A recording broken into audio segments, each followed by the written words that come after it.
ಕಲಬುರಗಿಯಲ್ಲಿ ಗನ್ ಹಿಡಿದಿದ್ದಾನೆ ಕಾಂಗ್ರೆಸ್ ಮುಖಂಡ. ನಿಜಕ್ಕೂ ಕೂಡ ಅಲ್ಲಿನ ಜನರು ಭಯಭೀತರಾಗ್ತಾ ಇದ್ದಾರೆ. ಅಷ್ಟೇ ಅಲ್ಲ, ಟೀಕೆ ಕೂಡ ಮಾಡ್ತಾ ಇದ್ದಾರೆ. ಅದು ಕೂಡ ದುರಂಧರ್ ಸಿನಿಮಾದ ಸ್ಟೈಲ್ನಲ್ಲಿ ಗನ್ನನ್ನು ಹಿಡಿದು ಪ್ರದರ್ಶನ ಮಾಡಿದ್ದಲ್ಲದೆ ಡ್ಯಾನ್ಸ್ ಕೂಡ ಮಾಡಿದ ಒಬ್ಬ ಕಾಂಗ್ರೆಸ್ ಮುಖಂಡ ಯಾವ ರೀತಿಯಾಗಿ ನಡೆದುಕೊಳ್ಬೇಕು ಅಂತ ಗೊತ್ತಿಲ್ಲ ಸಾರ್ವಜನಿಕ ಪ್ರದೇಶಗಳಲ್ಲಿ. ಆ ವಿಡಿಯೋ ಈಗ ಎಲ್ಲ ಕಡೆ ವೈರಲ್ ಆಗ್ತಾ ಇದೆ. ಅಫ್ಜಲ್ಪುರ ಕಾಂಗ್ರೆಸ್ ಶಾಸಕ MY ಪಾಟೀಲ್ ಏನಿದ್ದಾರೆ, ಅವರ ಆಪ್ತ ಮತೀನ್ ಪಾಟೀಲ್ ಈ ರೀತಿಯಾಗಿ ವರ್ತನೆ ಮಾಡಿರುವಂಥದ್ದು ಮದುವೆ ಕಾರ್ಯಕ್ರಮವೊಂದರಲ್ಲಿ ಗನ್ ಹಿಡಿದು ಡ್ಯಾನ್ಸ್ ಮಾಡಿದ್ದಾನೆ. ಪಿಸ್ತೂಲ್ ಪ್ರದರ್ಶಿಸುವುದಕ್ಕೆ ಕೆಲವರು ಆಕ್ಷೇಪವನ್ನು ವ್ಯಕ್ತಪಡಿಸ್ತಾ ಇದ್ದಾರೆ. ಸಾರ್ವಜನಿಕವಾಗಿ ಶಸ್ತ್ರಾಸ್ತ್ರಗಳನ್ನು ಪ್ರದರ್ಶಿಸುವುದು ಅಪರಾಧ ಕೂಡ ಹೌದು. ಹೀಗಾಗಿ ಅದರ ಬಗ್ಗೆ ತನಿಖೆ ಆಗ್ತಾ ಇದೆ.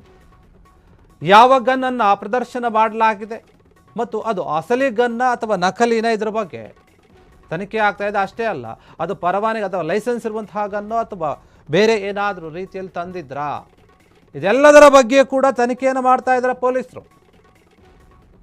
ಕಲಬುರಗಿಯಲ್ಲಿ ಆಗಿರುವಂಥದ್ದು ಒಬ್ಬ ಕಾಂಗ್ರೆಸ್ ಮುಖಂಡ ಮದುವೆ ಕಾರ್ಯಕ್ರಮದಲ್ಲಿ ಭಾಗಿಯಾದಾಗ ಗನ್ನನ್ನು ಹಿಡಿದುಕೊಂಡು ಡ್ಯಾನ್ಸ್ ಮಾಡಿದ್ದಾರೆ.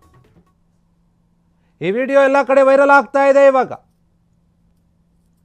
ನೀವು ಗಮನಿಸ್ತಾ ಇರ್ಬೋದು, ಒಂದು ವೇದಿಕೆಯಲ್ಲಿ ಅದು ಮದುವೆ ಕಾರ್ಯಕ್ರಮದಲ್ಲಿ ಕೈಯಲ್ಲಿ ಗನ್ನನ್ನು ಹಿಡಿದು ಅದು ಸಿನಿಮಾದ ಸ್ಟೈಲ್ನಲ್ಲಿ ಮಾಡಕ್ಕೆ ಹೋಗಿದ್ದಾರೆ. ಆದ್ರಿಂದ ಈಗ ಸಂಕಷ್ಟಕ್ಕೆ ಸಿಲುಕಿದ್ದಾರೆ.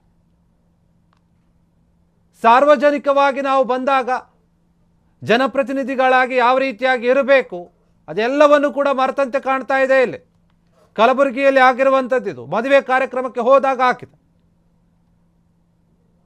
ಅವರು ಆ ರೀತಿಯಾಗಿ ಡ್ಯಾನ್ಸ್ ಮಾಡಿರೋದು, ಗನ್ ಹಿಡಿದುಕೊಂಡಿರೋದು ಅದೆಲ್ಲವೂ ಕೂಡ ಓಕೆ. ಆದರೆ ಅದು ಲೈಸೆನ್ಸ್ ಇರೋ ಗನ್ನ ಅಥವಾ ಏನು ಅಂತ. ಯಾಕಂದರೆ ನೋಡಿ, ಈ ರೀತಿಯಾಗಿ ಶಸ್ತ್ರಾಸ್ತ್ರಗಳನ್ನು ಒಬ್ಬ ವ್ಯಕ್ತಿ ಸಾರ್ವಜನಿಕ ಪ್ರದೇಶಗಳಲ್ಲಿ ಹಿಡಿದು ಪ್ರದರ್ಶನ ಮಾಡೋದು ಅಥವಾ ಅದನ್ನು ಬಳಸೋದೇನಿದೆ ಅದು ಕಾನೂನಿಗೆ ವಿರುದ್ಧವಾಗಿರುತ್ತೆ. ಆ ಪಿಸ್ತೂಲ್ ಎಲ್ಲಿಂದ ಬಂತು, ಅವರ ಲೈಸೆನ್ಸ್ ತಗೊಂಡಿದ್ರಾ ಇಲ್ವಾ, ಅಥವಾ ಬೇರೆಯವರ ಪಿಸ್ತೂಲಾ, ಅದನ್ನು ಮದುವೆಯಲ್ಲಿ ಬಳಸೋಕೆ ಯಾರವರಿಗೆ ಅನುಮತಿಯನ್ನು ಕೊಟ್ಟರು, ಇದೆಲ್ಲದರ ಬಗ್ಗೆ ಕೂಡ ತನಿಖೆ ಆಗ್ತಾ ಇದೆ. ಅಲ್ಲಿನ ಪೊಲೀಸರು ತನಿಖೆಯನ್ನು ನಡೆಸ್ತಾ ಇದ್ದಾರೆ.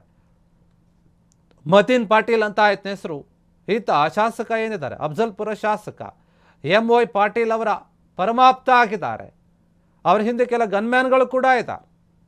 ಅದಕ್ಕೂ ಕೂಡ ಲೈಸೆನ್ಸ್ ಇದೆಯೋ ಇಲ್ವೋ, ಅಥವಾ ಇವರ ಕೈಯಲ್ಲಿರುವಂತಹ ಗನ್ಗೂ ಲೈಸೆನ್ಸ್ ಇದೆಯೋ ಇಲ್ವೋ, ಅದ್ರ ಬಗ್ಗೆನೇ ತನಿಖೆ ಆಗ್ತಾ ಇದೆ.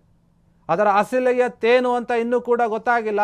ಅದು ಒಂದು ವೇಳೆ ಏನಾದರೂ ಡಮ್ಮಿ ಪಿಸ್ತೂಲ್ ಆಗಿದ್ದರೆ ಅದಕ್ಕೆ ಸಂಬಂಧಪಟ್ಟ ಹಾಗೆ ಕ್ರಮ ತೆಗೆದುಕೊಳ್ತಾರೆ. ಇಲ್ಲ, ನಿಜವಾದ ಪಿಸ್ತೂಲ್ ಆಗಿದ್ರೆ ಅದು ಎಲ್ಲಿಂದ ಬಂತು ಅಂತ ಅದರ ಬಗ್ಗೆ ತನಿಖೆ ಆಗುತ್ತೆ. ಪೊಲೀಸರು ತನಿಖೆಯನ್ನು ನಡೆಸ್ತಾರೆ.